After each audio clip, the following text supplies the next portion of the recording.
तवाम्ब किल खेलतां गतिवशेन गर्भाश्मनां रमा रमणपादुके किमपि मञ्जुभिः शिञ्जितैः पादस्तुतिविदायि विधायिभिस्त्वदनुभाव सिद्धान्तिभिः सयुध्य कलहायितं श्रुतिशतं समापर्द्यते अम्बा अम्मा பாதுகே ரமாரமணா. இந்த ரமாரமணம்ங்கிறது கர்நாடகால அடிக்கடி கோவிந்த நாமத்தோட சொல்லுவா. என்ன தெரியுமோ?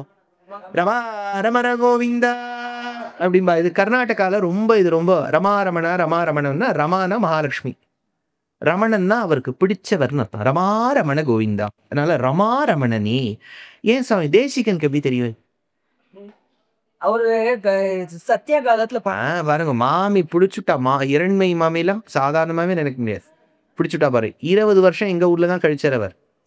அதனால அவர் அதனால கர்நாடகா மேல அவருக்கு ரொம்ப அபிமானம் ஜாஸ்தி. நாங்கெல்லாம் நல்லவான்னு எங்களுக்கு சொல்லிட்டு போயிட்டேன். Certificate nice people. பாருங்க, ஷீலா மாமி உடனே வாஞ்சின்னு வரா பாருங்க. நேத்து யூஎஸ்க்கு போயிருந்தாலும் என்ன இருந்தாலும் நாங்க காவேரி தான் எங்களுக்குள்ள ஓடுறது, மிசிசிப்பிலாம் இல்லை. அதனால தேசிகன் 20 வருஷம் சத்தியாகாரத்துல இருந்தார். போகும்போது சர்டிபிகேட் திரும்பி ஸ்ரீரங்கத்துக்கு போயிட்டார். ஏன்னா கொப்பண்ணெல்லாம் அந்த இவனை எழுதி துரத்தினோன்னு திரும்பி ஸ்ரீரங்கத்துக்கு போயிட்டார். போகும்போது சர்டிபிகேட் கொடுத்துட்டு போயிட்டாள். யாமறிந்த மக்களிலே கர்நாடகா மக்களை போல் எங்கும் காணும் சஹஜ சுலப தாசியான்னு சொல்லிட்டு போயிட்டார். தேசிகனுடைய வார்த்தை இது, சஹஜ சுலப தாசியா. கர்நாடகா பீப்புள் பழகுவதற்கு ரொம்ப நல்லவாளம், எளிமையா இருக்கக்கூடியவா. தெரியுதா உங்களுக்கு? நாங்கெல்லாம் ரொம்ப நல்லவா. அதனால்தான் பெங்களூர்ல பக்கத்துல நம்மளோட வாகனத்துல வரவாழலாம், ஜாகிரதையா வராளாம். நாங்க மெதுவாக தான் போவோம். பெங்களூர் வேகமா போயிட்டோம்னா பக்கத்துல இருக்க வாழலாம் ஒழுங்கா வராளாம் தெரியாது. மெதுவா வண்டி போச்சுன்னு வச்சுக்கோ, அந்த காரும் நம்மளோட மெதுவா வருது, இந்த காரும் மெதுவா வருது. அதனால ஸ்லோவா போறோம். எல்லாருக்கும் ஃபுல்லா கேரை பார்த்துன்னு ஓட்டுறேன். அதனால இவர் என்ன சொல்லிட்டார்? ரமாரமணன். ரமாரமணனான நாராயணனுடைய பாதுகையே தவ மஞ்சுபிகி சிஞ்சிதைகி. அதேதான், இது எல்லா வரிகள்லயும் வரும். உன்னுடைய மஞ்சுநாதம், ஸ்வீட் சவுண்ட் எப்படி இருக்கு? அஸ்மனாம், உள்ளுக்குள்ள இருக்கக்கூடிய கற்கள், நிறைய ஜெம்ஸ். இப்ப நான் 2 நாளா சொல்லவே வேண்டாம், எல்லாருடைய பெட்டியை திறந்தா அதுதான். அஸ்மனாம் கேலத்தாம், அது ஆடிண்டே இருக்கு இல்லையா? எதுவா இருந்தாலும் அது ஆடிண்டே இருக்கணும்.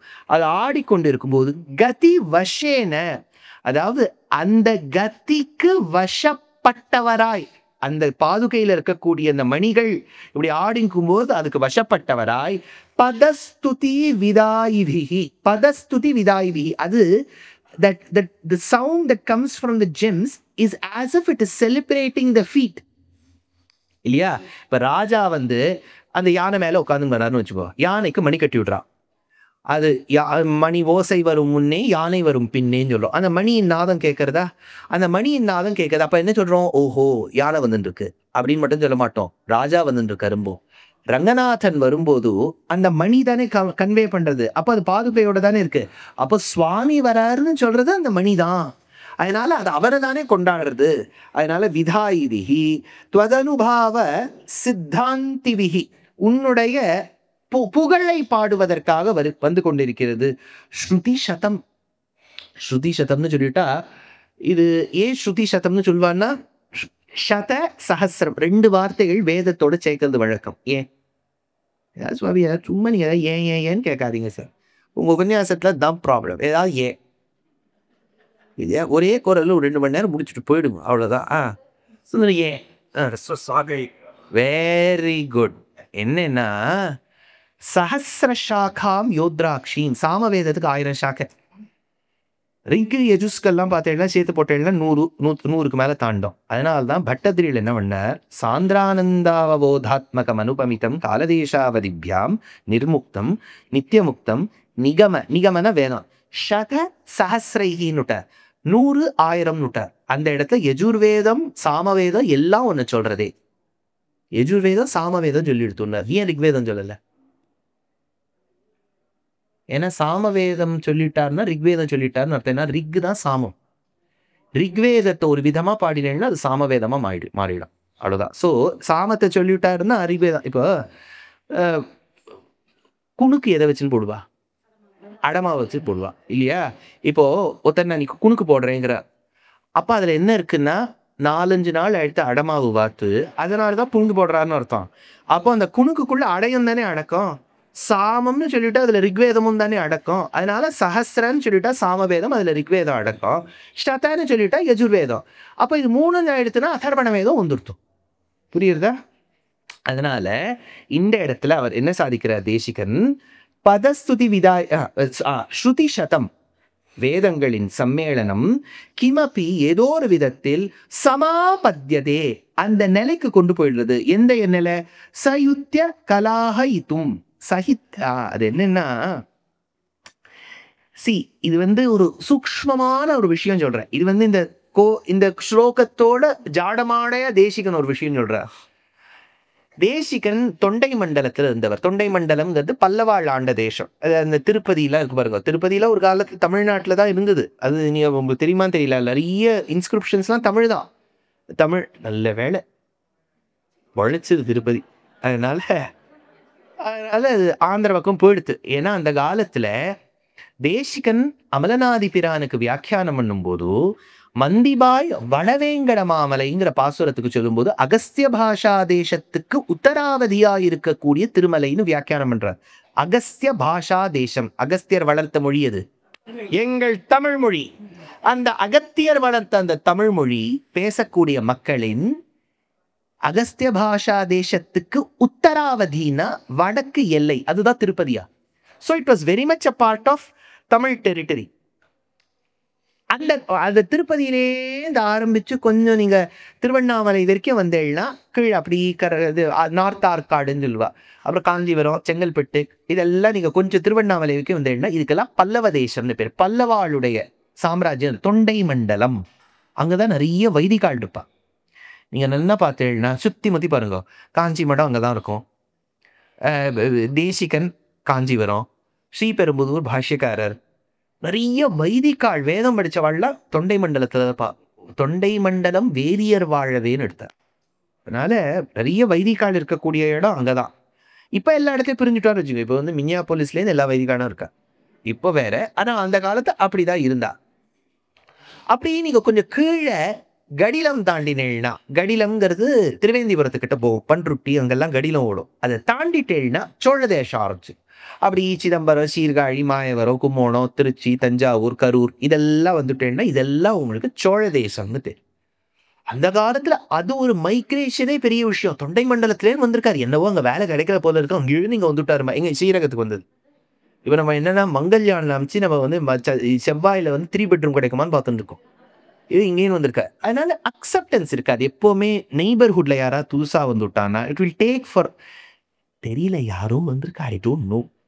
They're quite different. I don't know. எப்படி பேசுவான்னு தெரியல. அப்படியே ஒரு 4-5 நாள் பழகிறோம்னா தெரியுது நம்ம கூட்டத்தில் இருக்க வேண்டிய ஆள் தான் அவள் மாதிரி பேசுறது. அப்போ தேசிகன் ஸ்ரீரங்கத்துக்குள்ள வந்த உடனே ஸ்ரீரங்கத்தில் இருக்கக்கூடியவா சட்டுன்னு அவர் அக்செப்ட் பண்ணிக்கல. எவ்வளோ பெரிய ஆச்சாரிய சார்வபௌமர் அவர். இந்த காலத்தில் அவர் படாத கஷ்டமே இல்லை. அதனால அந்த ஊர் மக்கள் அவரை சட்டுன்னு ஏத்துக்கல. அதனால ரொம்ப அட்ஜஸ்டிங்லாம் ரொம்ப டைம் ஆச்சு அவருக்கு, தேசிகனுக்கு. அப்போதான் இந்த குவாரல் வந்துடுத்து. இந்த பாதுகா சஹஸ்ரம்ங்கிற அந்த கிரந்தமே ஒரு ஆரோக்கிய போட்டியால வந்தது. அது என்ன எடுத்து அந்த ஊர்ல இருந்த ஒரு பெரியவர், அது யாருன்னா நமக்கு வேண்டாம், அந்த ஒரு பெரியவருக்கும் இவருக்கும் ஒரு போட்டி ஏற்பட்டு, யாரு ஏன்னா நீ என்னவோ கவிதார்க்கிக சிங்கங்கிற இன்னும் பெரிய சிங்கமா, நீ பார்க்கலாம் நீ என்னதான் எழுதுறேன்னு அப்படின்னு தேசிகன் கிட்ட போட்டிக்கு வந்தாச்சு. நம்மளா எந்த சண்டைக்கும் போக மாட்டோம், வந்த சண்டையை விட மாட்டோம் அப்படின்னு தேசிகன் என்ன விட்டாரு. அவ்வளவுதானே. 3 hours டைம் வச்சுக்கலாம். ஏதாவது டைம் பவுண்டா இருக்கணும் இல்லையா? அந்த மாதிரி நம்மளை கவிதை எழுதுனா நம்மளும் எழுதிடுவோம், 10 வருஷத்துக்குள்ள எழுதி தந்துருவோம் ஏதோ ஒன்று. அந்த மாதிரிலாம் டைம் பவுண்டா இருக்கணுமே. ஒரு இடத்துக்கு போயிட்டு வந்தா 1.5 மணி நேரத்துக்குள்ள பஸ் ஏறிடணும்னு சொல்றோம் பாருங்க. அந்த மாதிரி 3 மணி நேரத்துக்குள்ள முடிச்சிடணும் இல்லையா? அப்படி இருக்கும்போது தேசிகன் என்ன சொல்லிட்டார், நீ ஒரு டாபிக் எடுத்துக்கோ, நான் ஒரு டாபிக் எடுத்துக்கிறேன் அப்படின்னு சொல்லிட்டு அவர் ஒரு டாபிக் எடுத்திருந்தார், இவர் ஒரு டாபிக் எடுத்திருந்தார். இதுல இன்னொரு பெருமை என்ன, இவர் 1008 எழுதிவிட்டார், அந்த சுவாமியால 300 தாண்ட முடியல. அப்புறம் அந்த சுவாமி கிட்ட இவர் தன்னுடைய கிரந்தத்தை கொடுத்த உடனே அந்த சுவாமி அப்படியே கண்லேயும் ஜலம் வந்துட்டான். ஐயோ, இப்ப 3 மணி நேரத்துல என்னையா நீ சாதாரணப்பட்டவனா, யார் நீ அவதார புருஷனா இப்படி எழுதியிருக்கேன்னு சொல்லி தேசிகனை ரொம்ப மெச்சி கொண்டாடின உடனே, பாருப்பா நான் என்ன 300 எழுதியிருக்கேன், எனக்கு என்னப்பா இருக்கு அப்படின்னு சொன்ன உடனே தேசிகன் சொன்னதாக குரு பரம்பரையில ஒரு ஸ்லோகம் உண்டு. தேசிகன் சொன்னாரா, பாருப்பா, பன்றி, தாய் பன்றிங்கிறது 100 குட்டியை பெற்றெடுக்கும். குடுக்குறு பன்னிக்குட்டியா ஒரு 100 இருக்கும். ஆனா ஒரு யானைங்கிறது கர்ப்பவாசம் இருந்து ஒன்னே ஒன்று தான் பெத்தெடுக்கும். அந்த குட்டியான பூமியில விழும்போது ஒரு சின்ன நடுக்கமே இருக்கும். You can feel the earth when the little one falls. It makes its presence felt. ஒன்னதான் ஒரே ஒரு யானைக்குட்டி தான். ஆனா அந்த ஒரு யானைக்குட்டி ஜாமர் அப்படி எழுந்து நிற்கும் போது இதுவா குட்டின்னு நமக்கு தோணும். இதே பன்னிக்குட்டி 100 இருக்கும். தேசிகன் அந்த புலவர்கிட்ட சொன்னாராம், பாருப்பா நான் எழுதினது ஒரு பன்றிக்குட்டி எழுதின மாதிரி ஒரு 1008 எழுதிவிட்டேன். நீ ஒரு யானைக்குட்டி எழுதின மாதிரி எழுதியிருக்க, ஒன்றுதான் ஒசத்தின்னு விட்டாராம். அதனால இது ஆரோக்கிய போட்டின்னா அந்த பெருந்தன்மை இருக்கு பாருங்க. அதனால தான் சொல்றார், இந்த ஒரு போட்டி எழுதும்போது ரெவ்யூ பண்றதுக்கும் டைம் இல்லை, 1000 எழுதுற வேறன்னு நான் சொல்லிவிட்டேன். இதனால இப்ப நான் எழுதுறதுனால சண்டை தீரட்டும். இனிமே ஸ்ரீரங்கத்தில் சண்டை வேண்டாம். நான் உங்களால் நான், உங்களில் நான் ஏதோ நான் காஞ்சிபுரத்தில் இருக்கும்போது இட்லியை சாப்பிட்டேன். இப்போ இங்கே வரும்போது ஸ்ரீரங்கத்துக்காரன் என்ன தெளிக்க பண்ணுறோ அதை நான் அதை பண்ணி எங்கள் கணக்காக்கிட்ட சொல்லிவிடுவேன். திருமங்கை மாமா இவா ஊரில் ரெசிபி என்ன கேட்டுன்னு பண்ணிட்டு காஞ்சிபுரம் இட்லியை விட்டுரும். நாங்கள் உங்கள் ஊருக்கு அட்ஜஸ்ட் பண்ணிக்கிறோம். Will be Srirangam pilot Srirangam, Roman at Rome மாதிரி நாங்கள் அப்படி இருந்துக்கிறோம். அதனால தேசிகன் இந்த இடத்த சொல்கிற சயுத்திய கலஹாயித்தும், சயுத்திய எங்கள் குரூப்புக்குள்ள ஏற்பட்ட கலவரம் இதனால் ஒழியட்டும்ங்கிற. எங்கள் குரூப்புக்குள்ள அது அவர் ஸ்ரீரங்கத்தில் பாடிவிட்ட, அவர் பாவம் காஞ்சிபுரத்துக்கும் சேர்த்து பாடியிருக்கணும். சயுத்திய கலஹாயுதம் அப்படின்னு அந்த கலகம் தீரட்டும். ஏன் எந்த கோவில் சண்டை போடுவதற்கு இடம் ஞாபகம் வச்சுக்கணும்.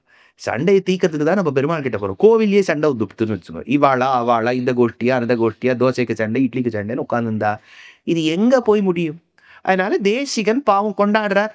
அவர் சொல் பேச்ச யார் கேட்குறா? அதனால இப்போ 100வது ஸ்லோகம் இந்த பத்ததியின் 100 இல்லையா? இப்போ 20 நாள் பழம் ஓடித்துனா ஜாஸ்தி, 21வது நாள் ஓடிடிக்கு வந்துடுது. நீங்க நிறைய பேர் பெரியவாள்லாம் இருக்கள் அந்த காலத்தை 100 நாள் விழாலாம் கொண்டாடுதோம். நம்மளும் 100 கொண்டாடுறோம், அவ்வளவுதானே. க்ஷிபதி மணிபாத ரக்ஷே நாதைர்நூனம் சமாஸ்ருதத்ராணே ரங்கேஸ்வரஸ்ய பவதி ரக்ஷாபேக்ஷா பிரதீக்ஷண விளம்பம். சரி, இப்போ நான் இந்த ஒரு ஸ்லோகம் படிச்சேனே, போன 2-3 ஸ்லோகங்களுக்கும் இந்த ஸ்லோகத்துக்கும் உங்களுக்கு ஏதாவது வித்தியாசம் தெரியுதா? Very good. யார் சொன்னா? Very good. சண்டஸ் மாறுறது. ஏன்னா பொயட்ரியில ரூல் என்னன்னா, when you finish a chapter, the last verse should not be in the same meter as the previous verses அப்படின்னு ஒரு ரூல். அந்த 1008 எழுதும்போது இதை வேற ஃபாலோ பண்ணிருக்கிறவர் இல்லையா? இப்ப நம்ம மெசேஜ் எல்லாம் எழுதும்போது நம்ம ஒருத்தருக்கு அனுப்புறோம்னா, begin the sentence with a capital letter. If it is a list of objects, put a comma. And if it's a penultimate object, do use the word and. And if it is a quotation, use a double apostrophe. And if it has to be a proverb, use a single. And இப்படிலாம் நம்ம போடுறோமோ, நம்ம message எழுதும்போது ஒரு grammatical ரெண்டன் Martin ஓடி போயிடுவா நம்ம ரூல்லாம் பார்த்தா.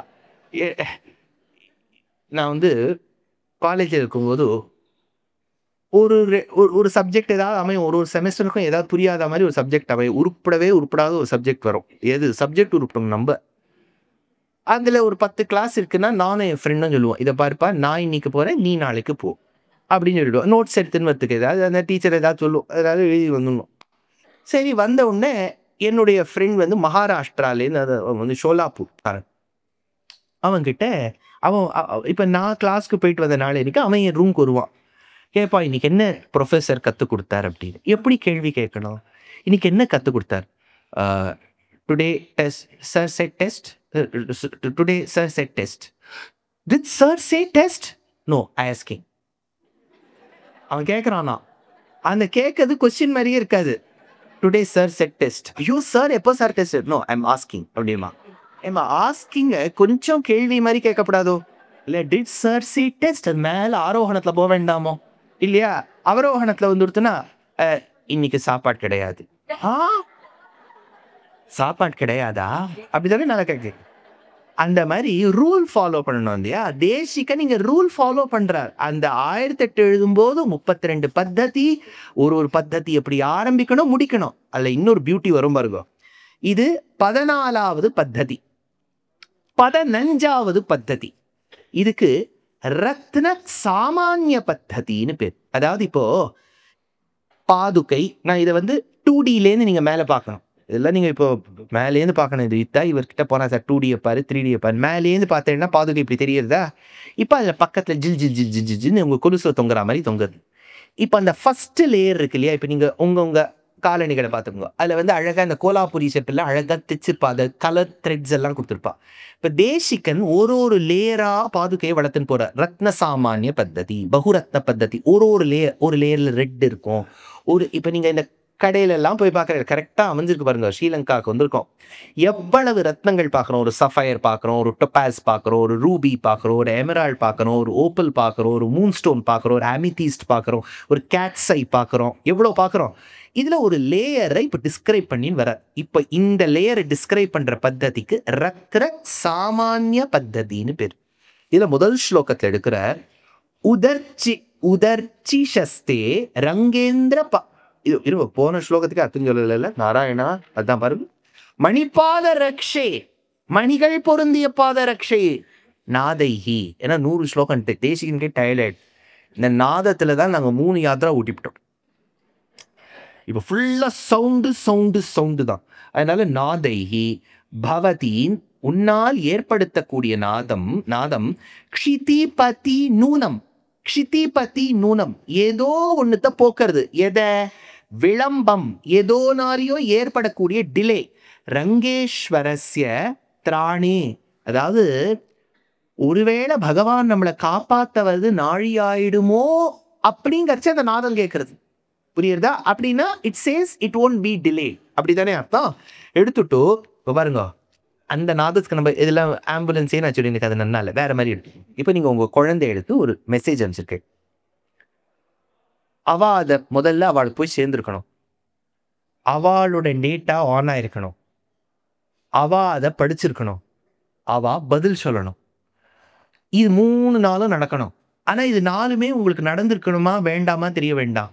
நீங்கள் படுத்துட்டு இருக்கும்போது அப்படின்னு ஒரு சத்தம் கேட்டதுன்னு வச்சுங்க வாட்ஸ்அப், ஓஹோ படிச்சு அமுச்சுட்டா, முன்னாடி 3 நடந்துடுத்துன்னு அர்த்தமா? அந்த மாதிரி இப்போ பெருமாள் நம்மளை காப்பாற்ற வருவாரா இல்லையான்னு கேட்டா அந்த நானும் கேட்டு கொடுத்தோன்னா அப்போ காப்பாற்றுவார்னு ஒரு எண்ணம் வருதா? அதுதான் சொல்றார். அதனால ரங்கேஸ்வரஸ்ய சமாஸ்ருத திராணி ரக்ஷா அபேக்ஷ பிரதீக்ஷா. அதாவது ரக்ஷா அபேக்ஷ, நம்மை காப்பாரா மாட்டாராங்கிற அந்த அபேட்சை இருக்கு இல்லையா? அதுலேருந்து அந்த நாதம் நம்மளை காப்பாத்திடுது. அப்போ 100 ஸ்லோகங்களோடு கூடிய பெருமாள் தரிக்கக்கூடிய பாதுகையினால் ஏற்படக்கூடிய நாதம்ங்கிற அந்த சவுண்டை டிஸ்கிரைப் பண்ணதுதான் 14வது பத்ததி, நாத பத்ததி. எப்பவுமே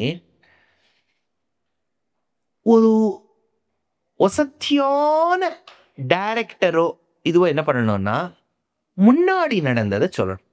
இப்போ எங்களுக்குலாம் பாகவதத்தில் அப்படி வரும். இப்போ நான் வந்து இப்போ 2வது நாள் போகிறேன்னு வச்சுக்கோ. நேற்றைய தினம் நான் ஸ்ரீமத் பாகவதத்தில் ஏற்படக்கூடிய மகாத்மியத்தை அனுபவித்தோம்.